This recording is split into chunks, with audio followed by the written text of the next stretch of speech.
Oui, bonjour les serviteurs de Dieu et servantes de partout où vous nous suivez. Vous avez toujours été la présence et présente quand nous sommes entrés dans le Seigneur, quand nous sommes en train de vous faire connaître la profonde vérité. Que Dieu vous bénisse de partout où vous êtes et que Dieu vous soutienne dans toutes les difficultés dans lesquelles vous traversez. C'est avec le Seigneur que vous allez faire quelque chose parce que le Seigneur Jésus lui-même l'aurait dit. Il dit que sans moi, vous ne ferez rien, mais avec lui, nous sommes capables de tout faire, de tout surmonter, quelles qu'en soient des difficultés, des complications. Moi, je vous souhaite que le Seigneur vous soit en aide. Peut-il y arriver que les uns et les autres diront que pourquoi ce pasteur ne nous souhaite pas une bonne année? Non. Pour moi, je ne peux pas vous souhaiter une bonne année. Parce qu'à ce qui concerne le calendrier religieux, nous ne sommes pas encore arrivés à la fin de l'année. Les théologiens connaissent ça. Les hommes de Dieu, ceux-là qui sont tellement élevés en unité, ils savent ça. Que nous ne sommes pas arrivés à la fin de l'année.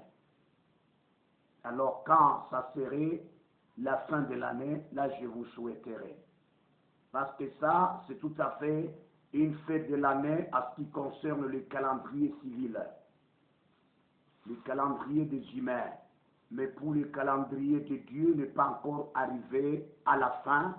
Or, notre calendrier doit se terminer avec une année religieuse. Ça, parfois, plus tard, nous pourrons parfois commencer à enseigner le peuple de Dieu pour qu'il connaisse quel est le calendrier religieux qu'il faut suivre. Parce que moi, quand je vous enseigne la parole de Dieu. Donc, je dois me baser sur le calendrier religieux et non pas le calendrier civil. Que Dieu vous bénisse de partout où vous me suivez.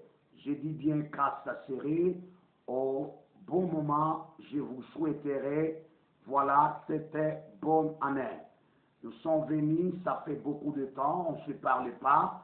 Oui, ça fait, je pense, une semaine et quelques jours.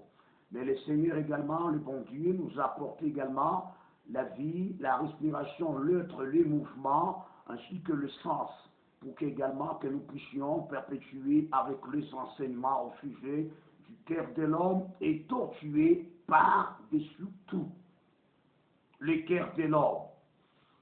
Alors c'est cela notre thème que nous sommes en train d'épingler avec vous ensemble. Voilà, le thème a été tiré dans Jérémie le chapitre 17, le verset 9 et le verset 17. Voilà qui nous a amené jusqu'à maintenant pour vous faire voir que le cœur que vous voyez est le central de toute activité spirituelle de l'âme ainsi que de l'esprit.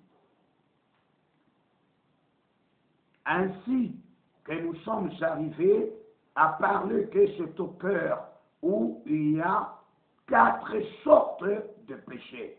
Parce que c'est cela la source même. Il n'y a pas un homme qui n'a pas le cœur. Toute personne, tout homme, même une femme, même un enfant a le cœur. Nous avons déjà épinglé le premier péché, le second péché. Maintenant, il s'agit du troisième péché qui doit nous plonger dans une réalité. C'était le péché qui peut ou ne pas être pardonné. C'est ça, ce péché que nous sommes en train de faire expliciter au peuple de Dieu. Entre parenthèses, le versement du sang innocent. J'avais dit que ce péché doit se faire prêcher ou encore doit se faire passer dans 2 volets. Le premier volet, c'était le volet dans le cas de la vie sociale.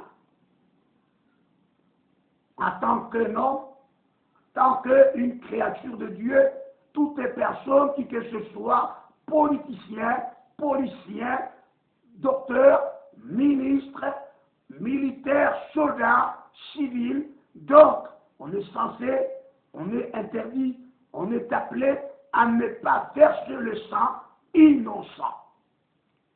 Le sang innocent dont la plupart des gens verse sur le sang qui freine, sur le sang qui bouleverse, sur le sang qui attire même le malheur. Tu peux vivre tout ce temps, toutes ces années, dans ce malheur, c'est parce que tu as oublié qu'il y a un sang que tu y avais versé. C'est ce sang-là qui a pu attirer maintenant le malheur sur toi. Parce que j'avais parlé le 5 inconvénients. Là, cherchez les vidéos précédentes et vous trouverez ces inconvénients. On ne peut pas revenir, nous avançons devant. Comment retrouver nos enseignements, comment retrouver nos vidéos? Vous devez tout simplement écrire Berger, Seba, Ilunga, Dadi. Vous trouverez tous ces enseignements et toutes ces vidéos. Là, vous ne serez pas en retard. Que Dieu vous aide. Maintenant, nous avons quitté le cas de la vie sociale. Maintenant, nous sommes plongés dans le cas de la vie militaire et politique. C'est de là que nous avons déjà commencé. Nous avons dit quand est-ce que le militaire peut verser le sang, quand est-ce qu'un politicien peut verser le sang. Nous avons tout explicité qu'il y avait les 3 points nécessaires. Quand est-ce qu'un militaire, un politicien peut verser le sang? Et quand est-ce qu'un militaire, un politicien ne peut pas verser le sang? Aujourd'hui, nous devons continuer. Je fais quand même un tout petit peu un petit rappel au sujet des cas de vie militaire et politique. Attention, quand on est politicien, on n'est pas appelé à verser le sang d'une manière désordonnée, mais Dieu avait tout prévu.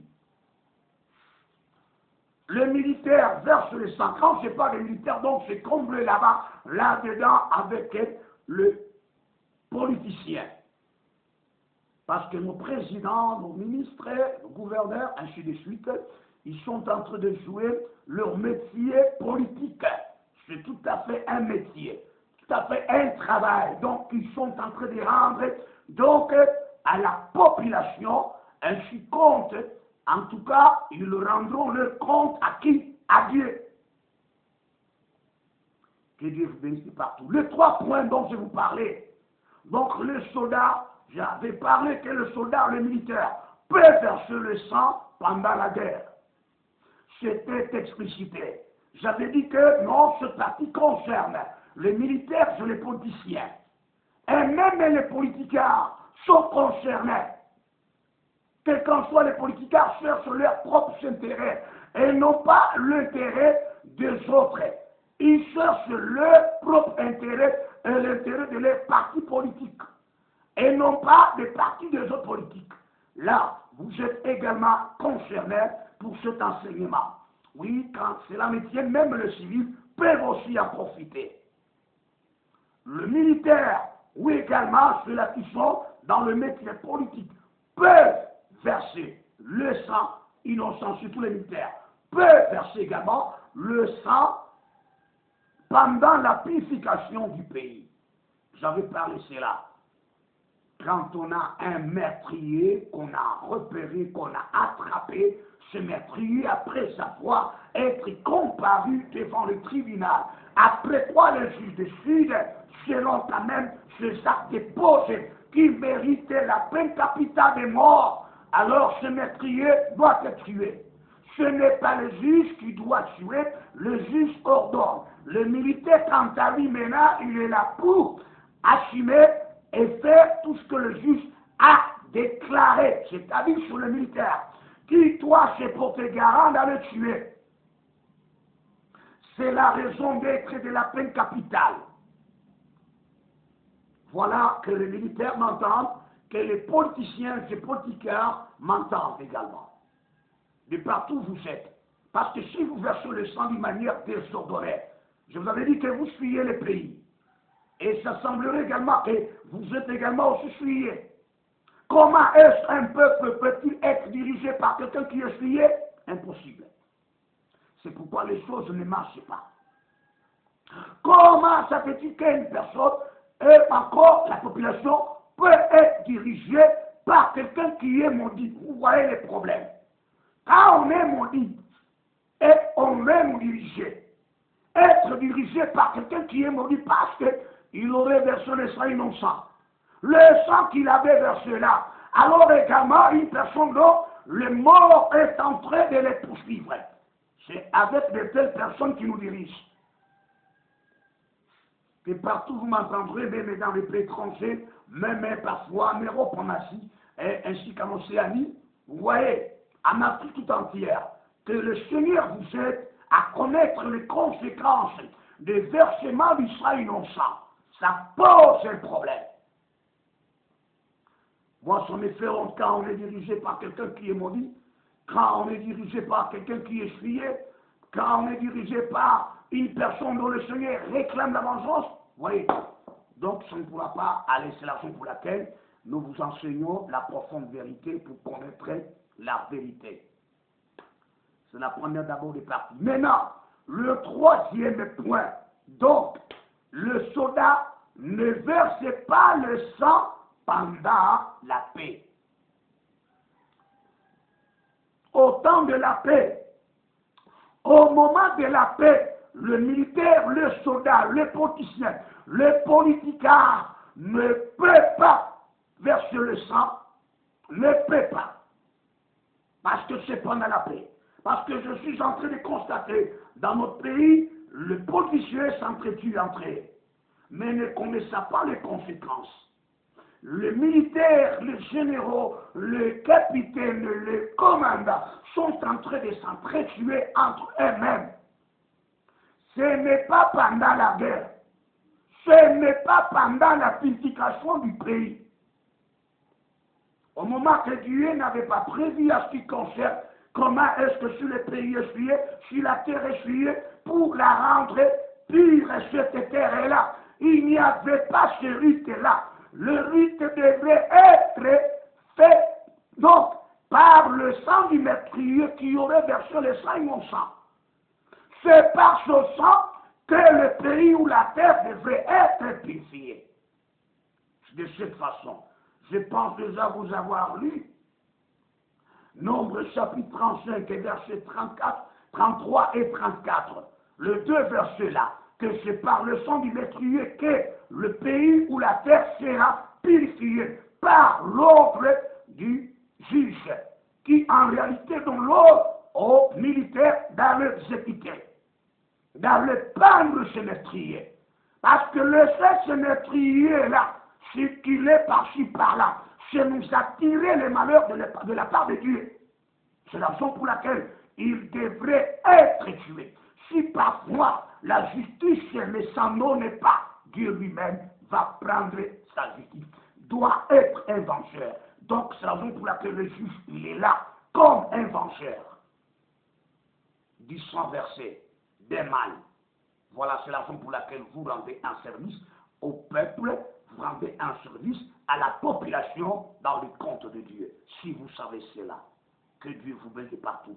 Si vous avez des questions en tant que militaire, j'ai toujours dit écrivez, posez des questions. Alors nous sommes là pour éclaircir. Même si le temps nous est départi, quand même, nous nous tenons de manière à ce que tout le monde parvienne à comprendre. Prenons maintenant, nous commençons maintenant le travail qui va se passer également avec d'abord la première des vidéos pour ces parties, quand est-ce que les militaires ne peuvent jamais verser le sang innocent pendant la paix. On est militaire, on est politicien, on est politicard. On ne verse pas le sang innocent pendant la paix. Alors, lisons. 1 Samuel, le chapitre 32, 31 plutôt. 1 Samuel, le chapitre 31, le verset 2, jusqu'au verset 6, le verset 2, jusqu'au verset 6. Nous commençons pour expliciter le peuple de Dieu, qu'est-ce que le peuple peut faire devant Dieu et devant le peuple pour vivre dans un pays où la paix règne, où la tranquillité règne, où la stabilité règne surtout. Sinon, dans beaucoup de pays, nous ne vivons pas la tranquillité, la paix, il n'y est pas. À cause de ces 100 versets innocents. Alors, 1 Samuel, le chapitre 31, le verset 2 au verset 6. Il est dit ceci. Les Philistins poursuivirent Saül et ses fils, et tuèrent Jonathan, Abinadab et Malkishua, fils de Saül, les 3 fils. L'effort du combat porta sur Saül. Les archers l'atteignirent et le blessèrent grièvement. Saül dit alors à celui qui portait ses armes, tire ton épée et ma transperce, de peur que ces incirconcis ne viennent me percer et me faire subir leurs outrages. Celui qui portait ses armes ne voulut pas, car il était saisi de crainte.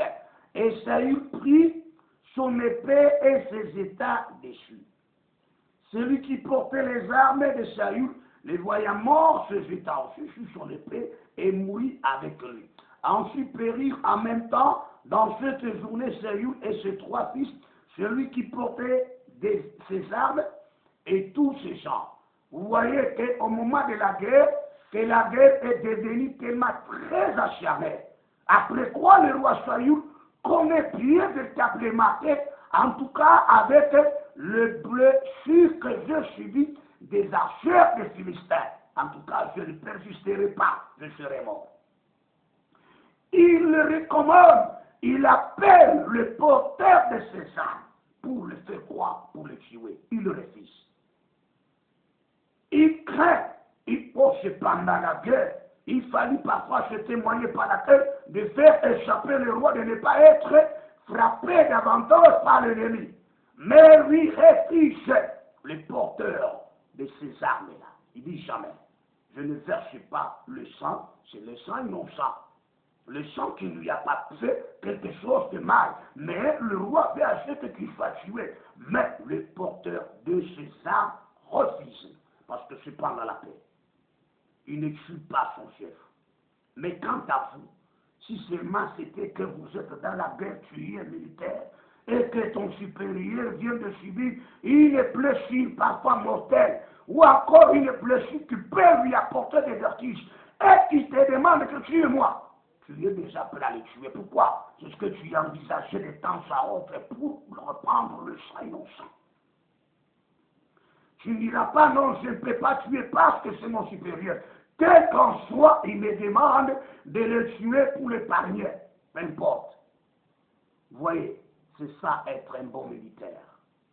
C'est ça être un bon soldat qui connaît en tout cas pas seulement le règle militaire, connaissant également ce qui concerne la parole de Dieu, parce que le Seigneur Dieu avait déjà tout prévu. Si c'était toi, tu te dirais que non, c'est une occasion, parce que déjà j'ai cherché à te tuer. Maintenant, comme tu me demandes de t'enchever, je vais maintenant t'enchever. Tu devrais l'achever. Tu devrais l'exterminer. Mais lui, il dit jamais. Quand mon chef est près de mourir, alors moi aussi je dois me jeter sur ma lance de manière à ce que je meure ensemble avec mon chef.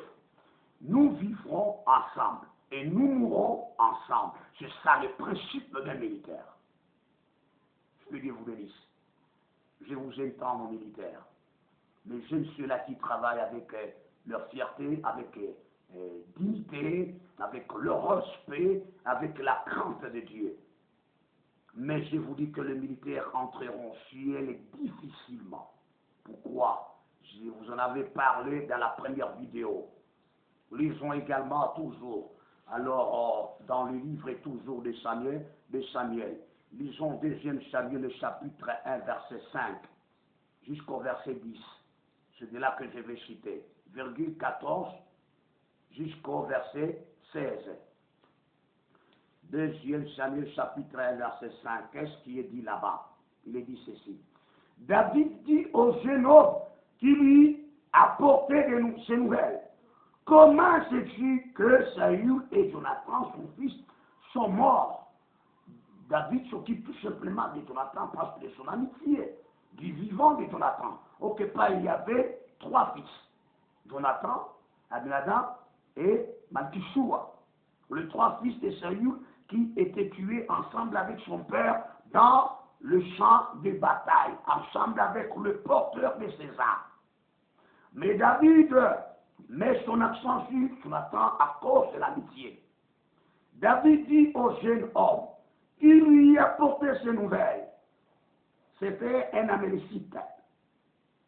comment sais-tu que Saül et Jonathan, son fils, sont morts? Et le jeune homme qui lui apportait ces nouvelles répondit, je m'ai trouvé sur la montagne de Gilboa, et voici Saül s'appuyait sur sa lance. Tu vois, quand il avait demandé à celui qui portait ses armes de le tuer, il réfléchit après quoi il se jette sur sa lance.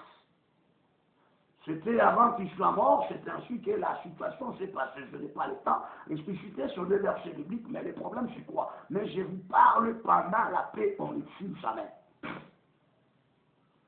Même si c'est tout à fait le moment de la guerre et que le supérieur vous demande de le tuer, ne le tue pas. Non, non, parce que vous n'avez rien à faire, n'a pas un compte à rendre à toi. Non, non, ne pas le tuer. Laissez que l'ennemi vienne le tuer. Et voici Saül s'appuyait sur sa lance. Et voici le chien et le cavalier étaient près de l'atteindre. S'étant retourné, il m'aperçut et m'appela. J'ai dit, mais voici. Et il me dit, qui es-tu? Je lui répondis, je suis Amalekite. Et il dit, approche donc et donne-moi la mort. Écoutez, cet Amalekite doit donner la mort. Car je suis pris de vertige, quoique encore plein de vie. Je m'approchai de lui et je lui donnai la mort, sachant bien qu'il ne survivrait pas à sa défaite. J'ai enlevé le diadème qui était sur sa tête et le bracelet qu'il avait au bras et je les apporte ici à mon Seigneur. Vous voyez cet Amalekite. Il y a deux réalités. Le porteur de ces armes de Saül n'a pas pu mettre la main sur son supérieur. Il refuse parce qu'il n'a pas quelque chose contre son chef. Tandis que l'Amalekite ici, quand le roi Saül l'aperçut de loin, il l'appelle, il lui pose la question qui es-tu? Il dit, je suis un Amalekite. Il dit, en tout cas, je sens des vertus à cause de la blessure de cette guerre. Maintenant, ce que je te demande, alors donne-moi la mort. Cet Amalekite n'hésita même pas. Il lui donna la mort. Écoutez ce qu'il donne comme des nouvelles à David, croyant qu'il apportait des bonnes nouvelles. Oh, c'était des mauvaises nouvelles. C'était un jugement contre lui-même.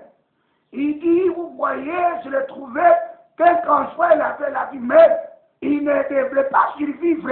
C'est pourquoi il m'appela pour que je lui donne la mort. Moi aussi, je lui en avais donné. David lui dit, vous voyez tes paroles que tu prononces te rendent également un jugement contre toi-même. Ne croyez pas que c'était des bonnes nouvelles qu'il donnait à David, jamais.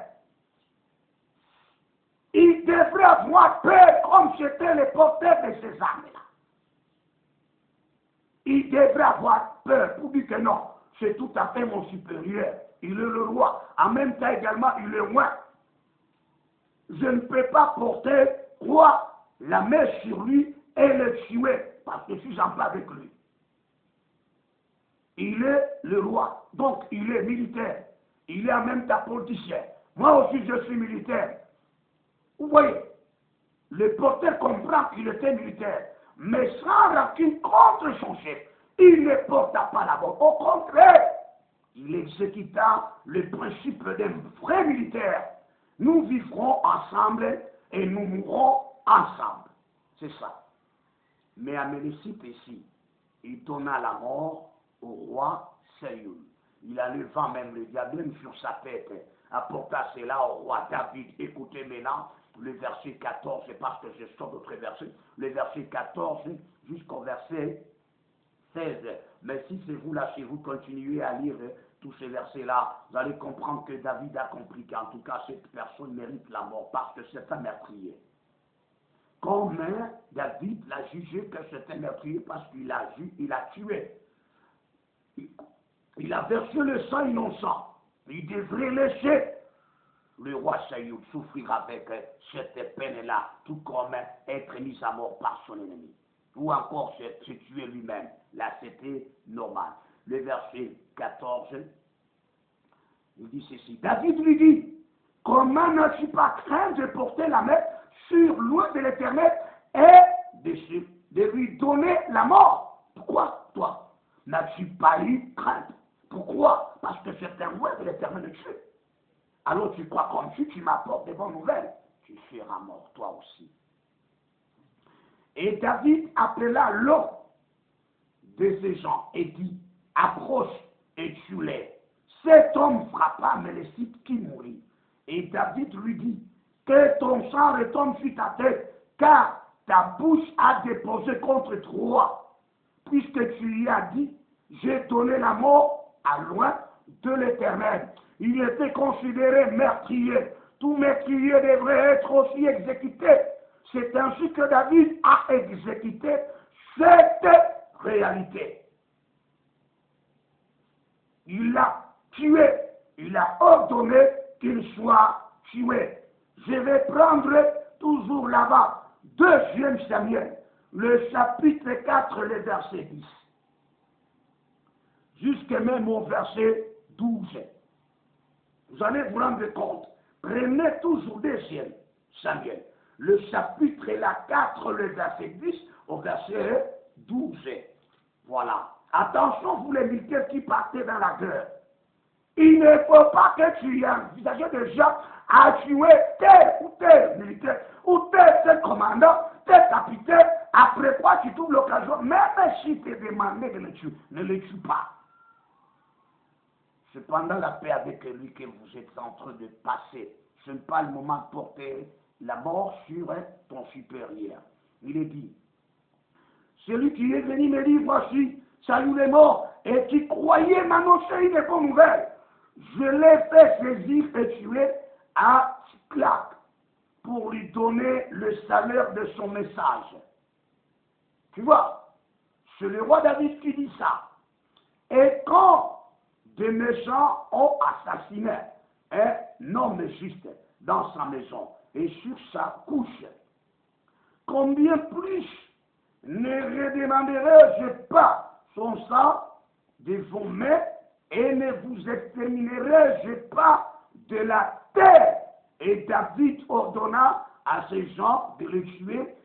Ils leur coupèrent les mains et les pieds et le pendirent au bois de l'étang d'Hébron. Ils prirent ensuite la tête d'Ish-Bosheth et l'enterrèrent dans le sépulcre d'Abner à Hébron. C'était quoi? C'était Bana et Rekab, les 2 généraux qui étaient du camp d'Israël du Nord, qui défendaient Saül au moment que Saül était en guerre contre David. Qu'est-ce qui s'est passé? Après que Saül ait été mis à mort, après, Ish-Bosheth prend également le contrôle. Après Abner été tué par Joab, je vais arriver par là. Le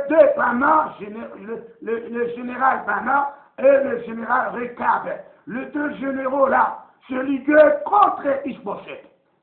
Ce n'est pas pendant la guerre, ils étaient en paix avec lui. Qu'est-ce qu'ils vont faire? Ils vont trouver Ish-Bosheth tellement sur sa couche, donc près de prendre quand même un repos. Ils entraient et coupèrent la tête d'Ish-Bosheth. Ils prirent cette tête pour aller présenter à qui? À David, pour dire que nous avons tué ton ennemi. Écoutez encore, ces 2 personnes, ces 2 généraux qui viennent avec ils croyaient apporter encore une bonne nouvelle. Oh, c'était pendant la paix. Ils étaient également en paix avec leur chef Ish-Bosheth. Mais ils apportèrent cette tête à David, croyait apporter une bonne nouvelle. Qu'est-ce que David doit leur répliquer? Il leur rappelait de ce qu'il avait fait pour un Amalekite qui croyait lui apporter une bonne nouvelle, qui leur donna qu'il soit tué. Il dit, de même vous les 2 généraux, vous serez exécutés. Ne versez pas le sang innocent. Vous savez les conséquences de ce sang innocent.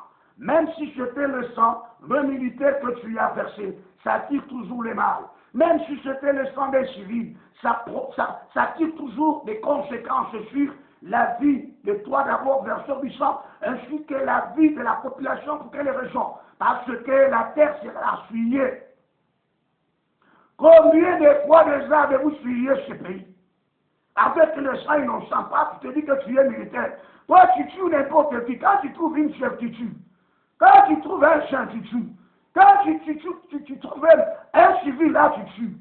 Quand tu trouves un journaliste, parce qu'il t'a craché la vérité, tu y vas, tu tues. Et toi, politicien, combien de gens de fois que tu as tué les gens?